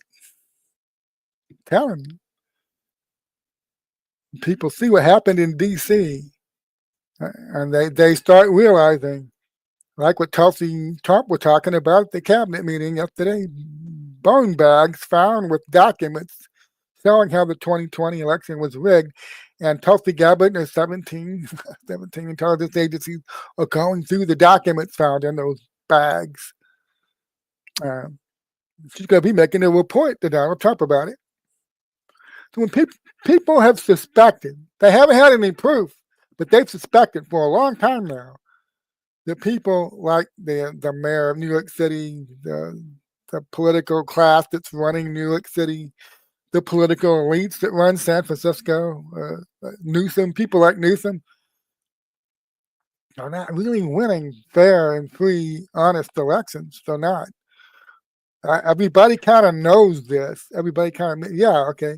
I know. And one thing that neocon media does in trying to get people trapped in the team red versus team blue matrix, they trap you in that illusion. They have you constantly, I have to break it myself because remember, I was brainwashed by these people for decades to think in terms of Team GOP versus Team Democrat. I did not understand it was a uniparty. They're constantly trying to get people sucked into the idea that the GOP is fighting hard to stop crime. Okay, that's bullshit. Just like the GOP was fighting hard to stop abortion. The GOP start fighting hard to stop the wars. The GOP is fighting hard. No, it's all bullshit. Okay. People are going to realize that a lot of these elected officials are not winning their elections. The system is rigged, and it ain't just the Democrats. It ain't just the Democrats that benefit from having the system rigged. The same people that support the Democrats also support the uniparty GOP, so they can do their little kabuki theater thing and keep. When the public started, what level of the public was paying attention to politics prior to the Trump era was automatically being sucked into that team red versus team blue illusion of being sucked into it. And I believe what Trump is getting ready to roll out is that, you've suspected for many years now. Nothing. Oh, okay, I remember the point I was going to make. I'm sorry, I lost my train of thought. What's one of the most effective tricks the neocon fake news media plays on conservatives and MAGA people that still pay attention to it? What's one of the biggest tricks that they do on you? If you listen to them, if you still pay attention to them, they sell you over and over and over again. San Francisco is where it is because that's what those fucking brainwashed Democrat people, they keep voting for these people. They keep handing these people offices. Or doesn't matter how bad their cities get.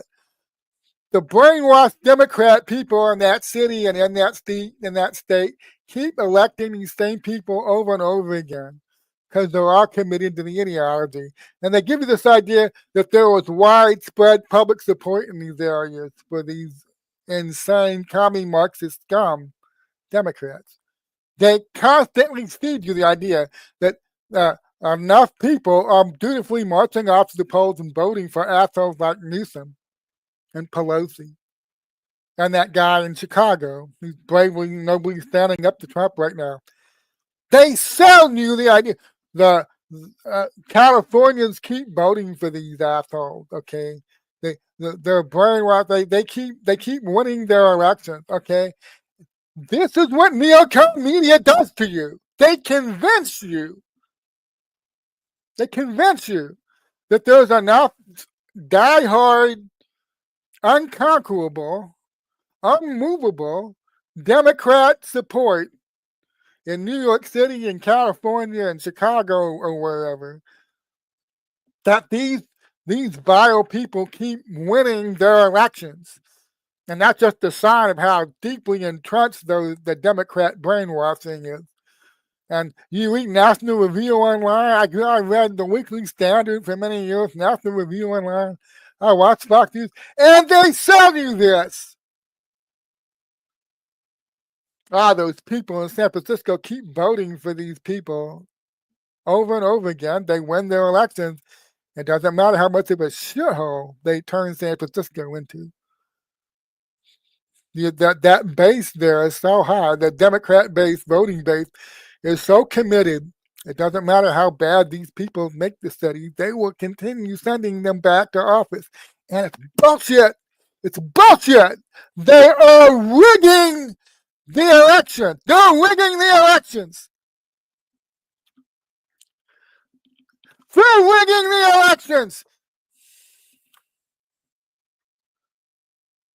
They don't have that mythical fucking Democrat base that the neocon media endlessly tried to convince you that they have. I know the Democrats convince you they haven't. The neocon media plays along with that false bullshit. Yeah. Bill Kristol and John Goldberg and all these neocon media people. Yeah, the Democrats have that base. We'll never crack it. It's always going to be a certain size. Bullshit! They're rigging the elections.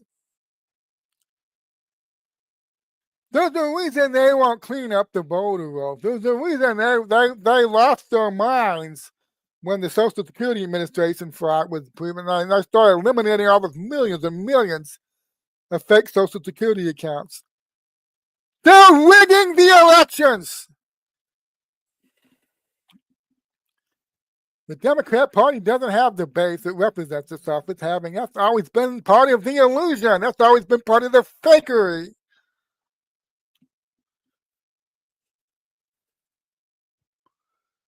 And I believe Trump is getting ready to roll this out. The first point that I made in that 5-point list of how people need to be on board with this. And it's going to start showing in D.C.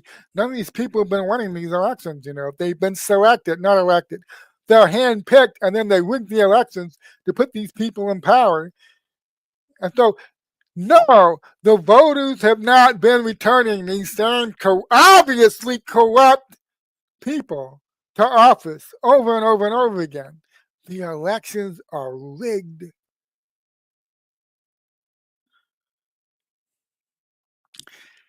And Trump and Tulsi Gabbard are openly talking about this live on camera from the White House in a cabinet meeting yesterday, which you can add to the other statement Tulsi Gabbard made about 3 months ago about the election machines that they're looking into. Okay. They're looking in the election machines. And then yesterday, Trump talks about all these 2020 election documents found in bags, burn bags, that were supposed to be destroyed. And somehow, amazingly enough, they were not. They were put aside somewhere, almost like they were catched, waiting for somebody to come and to discover them. Almost. Remember I said a while back, you're going to start seeing some amazing things come out. All this evidence that you think would be destroyed wasn't destroyed. And they're going to have to explain why these investigations were halted like 4 or 5 years ago. And now all of a sudden, and the people like John Bolton and others, all these investigations were shut down. Nothing happened. All the evidence was collected. And then it just sat there waiting for someone to show up. Discover. Oh, wow, look at this. Sitting right there. Nobody destroyed it. It's got a burn bag, but nobody destroyed it. I'm going to see some amazing stories come out, why this stuff wasn't destroyed. You think it should have been. I thought you're one of the bad guys. Oh, shit. I thought somebody burned that up. You're going to see some amazing narratives come out as more people besides Bolton get their houses raided. And it turns out investigations into them will begin years and years ago, but they were kind of shut down for the last couple of years. And they're starting back up now. It's a good thing, they're all involved in a RICO thing. Well, it's a good thing that the statute of limitations for most of the deeply illegal shit they were doing is more than 10 years or more than 10 years. And they keep engaging in new activities to further the conspiracy, which just resets the clock. I know I sound like a broken record when I started saying this shit back in 2019 and 2020 about a lot of the types of crimes Durham was uncovering. That it was a conspiracy. I just had people adding at me the other day. Are you still on about Durham, you freaking clown? Okay, yeah, I feel like people, they send me those messages, but they don't understand what Durham revealed. It's right there in black and white. I don't form my hot takes from following other people on social media and cribbing notes from them. I read the source documents. I read the primary shit. Okay? Durham established in the federal record this was a criminal conspiracy. It was. He called it a joint venture. Now, when you dig into the details of the crime that could have been charged, but were not, because maybe the country wasn't ready back in 2019, 2020 to see Hillary Clinton and Barack Obama and Joe Biden and John Brennan and James Comey and all these other people arrested and put on trial. Maybe the country wasn't ready for that at the time. Even assuming Trump gave the order to go ahead and do the arrests and put these people on trial back in 2019, what would the odds of success have been in getting a successful conviction in Washington, D.C.? When you think about that, maybe it's a good thing they didn't try this back in 2019, 2020, arresting these people and taking them to trial. Maybe it's actually a positive thing that Trump didn't give that order back then, and he waited. And then they raided his house in Mar-a-Lago, and they tried to take the Durham annex away from him because he had declassified it, and they were scared maybe he was going to leak it. So they raided his home in West Palm Beach, that federal court district of Florida. Maybe it turns out that it actually redounds to Trump's benefit that he was a pussy. He did not give the order in 2020, in 2019, and that Durham was a pussy, and he didn't try to arrest anybody. He arrested most of these people and bring them to trial in 2019 and 2020, 2021. He shut down 2022. Okay, yeah, Durham was a pussy. Okay. It might have to turn out to be a positive thing that Durham was a pussy. Because now there's a federal grand jury seated in Florida. And they raided Trump's home in Florida as part of a very highly organized, high-level RICO criminal conspiracy. And now they can try cases in Florida. And so maybe, hey, I'm just spitballing here. I don't have any notes. I'm just making this up as they go on. Might actually be a positive thing that they waited instead of pulling the trigger in 2019. Yep.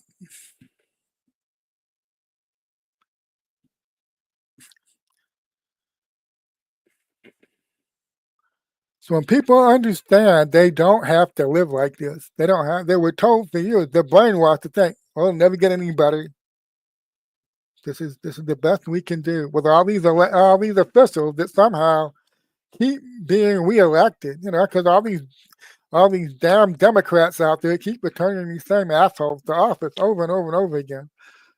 We're conditioned to think that those damn Democrats, the Democratic voters out there, people like you and me, keep returning these assholes to office. And things will just never get any better. It's impossible for the fear to go away, the crime, the oppression to leave, to be lifted. It's impossible for that it could happen. Okay, and Trump is now at the point where he's demonstrating to you, actually, it's not impossible, but you have to accept certain brutal truths that are about to be rolled out. And one is that we actually do not have open, fair, free, transparent elections in this country. We've been controlled for a long time and oppressed for a long time by fake and rigged elections. And a lot of the money that's been paying for these fake and rigged elections, and like I was speaking with my friend Scott Zimmerman in an interview the other day, a lot of people don't understand this. A lot of the money flowing into our country to rig our elections, it was coming from foreign entities. That makes it an attack on our nation. That makes it federal. That makes it a national security issue. Okay, that a lot of the money that's flowing into our country to rig our elections and put certain people, return certain people to office over and over and over again, is being funded by foreign entities. It's a national security issue.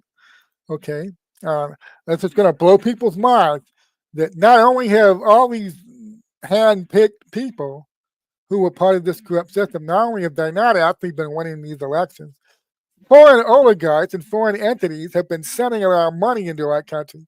And there are traders in our country that have been taking that money and facilitating the rigging of these elections.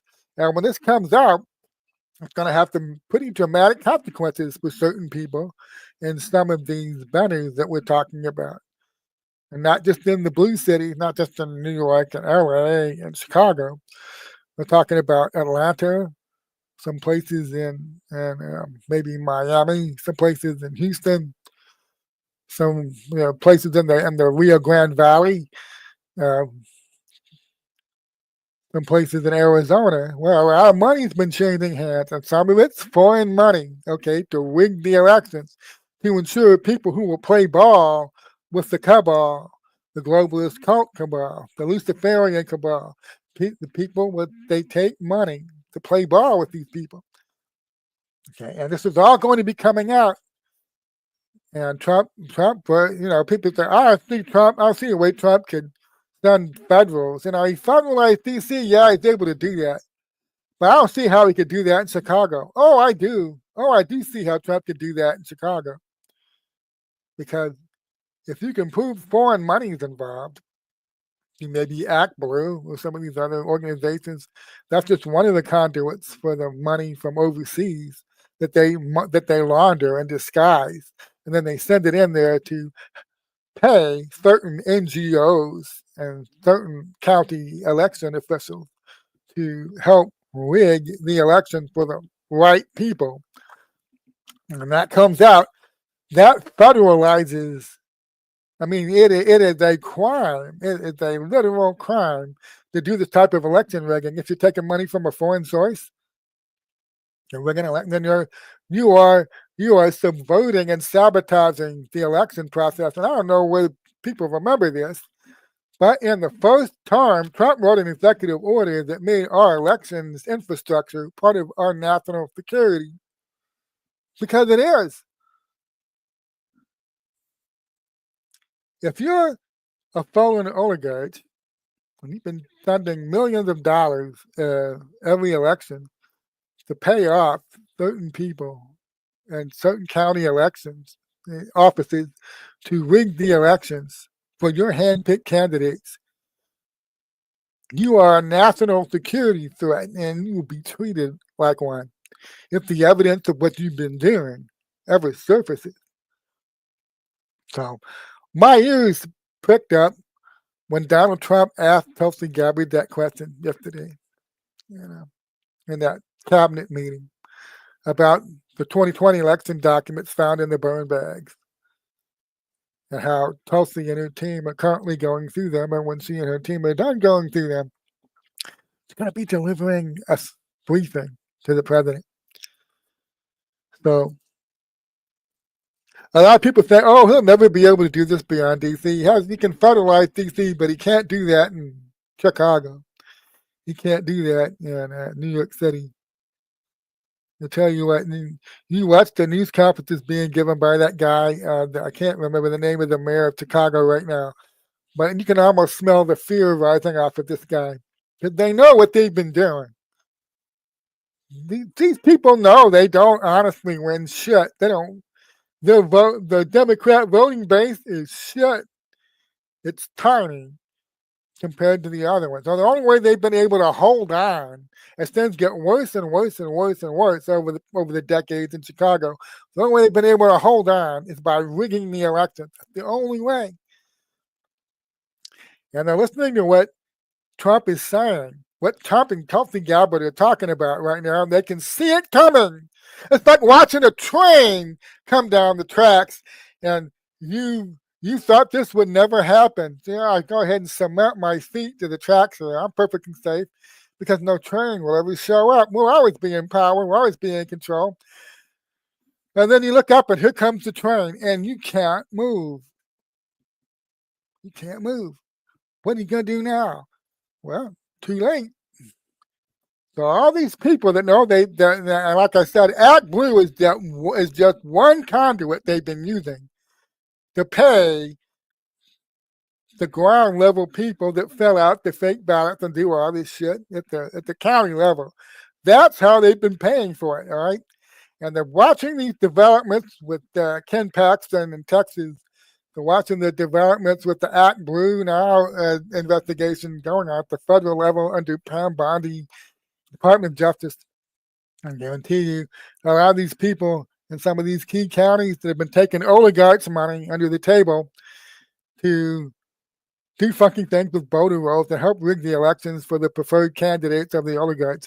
They listened to what the question Trump asked Tulsi Gabbard and the answer she gave him when Trump asked that question. And some of these people probably shit themselves, all right, when they heard that.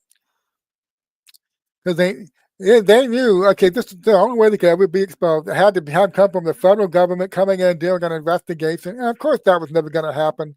No outsider would ever be in a position to ever even think about doing this type of exposure of the fact that most of our key elections in our country have been rigged, and they've been rigged for a long time now. Oh, we'll never, back in 2015, the idea that they would ever be exposed for what they were doing to our elections, that was like a foreign concept. And then Trump comes down the golden escalator, and like, well, okay, we can stage manage this guy, we can manage this guy and limit him and hem him in. He'll only have control of what, maybe 1/4 of the federal government, if that, and then we'll get rid of him, we'll impeach him or whatever, And they were confident that they'd be able to hide a lot of stuff from him, and they did. And then they got rid of him. They stole the election from him, but now he's back. They never, ever thought she would lose. They never, ever thought they'd find themselves in this position where you have we talk about weaponization of the law enforcement and intelligence gathering powers of the federal government. But you have to understand that before Trump got there, these people were using those massive and vast law enforcement and intelligence gathering powers for their own political partisan purposes, for their own weaponization agendas. Trump is actually repurposing the vast law enforcement and intelligence gathering powers of the federal government to do what they were originally created to do. Find actual crimes. And believe me, there's no crime. It'd be pretty hard to find a crime that's bigger than an organized infiltration of American elections to rig and control them, to keep putting people in office and then returning them to office over and over again based on a massive and organized fraud. That is a mind-blowing RICO criminal conspiracy. That's exactly the kind of thing that the RICO statutes will put in the federal law enforcement. That's why those statutes are there. And these people are watching this train come down the tracks, and they can't move. They know it. I mean, they just didn't do this for one election. They've been, that's one of the things I look forward to finding out. I suspect a lot of this started in 2020 because of the punch card thing, the Florida constitutional cases and all that, and how the punch card's not working right like they were supposed to, with the big impetus for selling the public on we need to move away from paper ballots and pens and we need to move to the electronic machines. But I suspect it goes a lot further than that. They've been doing funky things with the voter rolls for decades and decades, maybe into the 80s and 90s. This goes way back.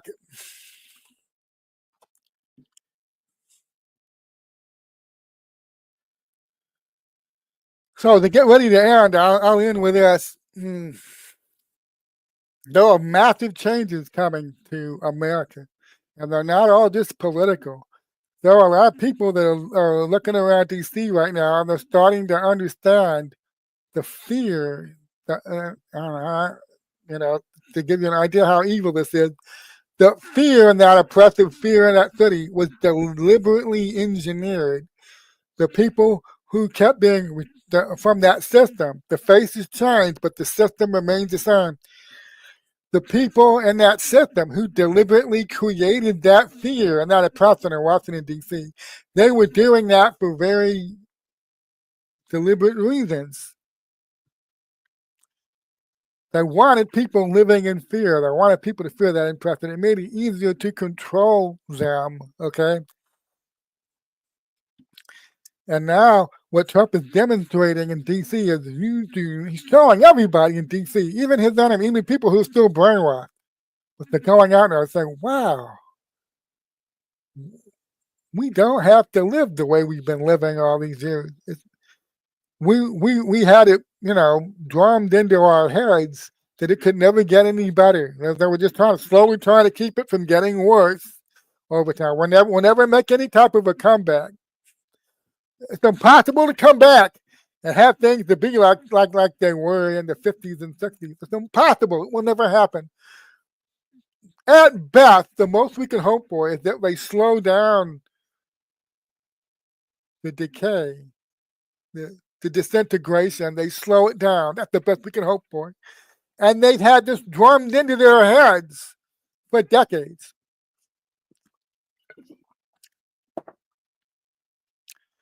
And in about a week and a half, what are they realizing? That's not true. That's a lie. They never had to live like that. They never had to put up with it. And this will not be limited to D.C. I'm pretty sure a couple of weeks after Trump keeps building that massive popular support that he has, he's going to be ready to take the next step. He'll be ready to take the next step. And that's why those officials, Pritzker, that fat fuck in Illinois, Pritzker, and Brandon Johnson, thank you, Brandon Johnson, the mayor of Chicago, the current guy put forth by the system to be the mayor who won his election. Okay, they're all nervous. You can see the nervousness building. What happens if our citizens get the idea that they don't have to live like this? The brainwashing, the programming gets broken. All of a sudden, they start demanding better from us. And we can't deliver it because the people who paid us to create that crime wave, people who paid us to deliberately screw up our criminal justice system, we can't just turn around and start doing a better job. We're not paid to do that. We've been doing what we're paid to do. And it comes out, yes, and I'm going to stress this as I close, this is a national security issue. You literally have millions of Americans right now in New York City, in LA, in San Francisco, in Houston, in Chicago, Philadelphia, living under foreign engineered oppression where traders have taken money to implement policies on behalf of foreign entities that are literally placing millions of Americans under oppression and fear in this country. And if that's not an act of war, if that's not an act of oppression, and that's not something that requires a national security response, then nothing does. And that's where I think we're at, and that's what I think we're going to be seeing over the next couple of weeks. Anyway, thank you for joining me. It's now 12:04 on a beautiful Wednesday afternoon here in Florida. Thank you for making me a part of your Wednesday morning. I'll be back on Friday. We'll be talking about whatever happens between now and Friday. And a couple other things I do want to talk about, but I'm kind of winging it, so I kind of went where the Spirit led me. So I'm sure we'll have plenty to talk about on Friday, so I'll see you guys then.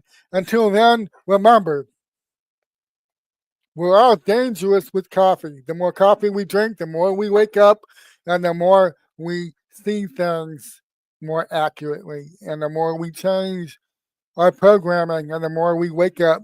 So God bless you all, and I'll see you all on Friday.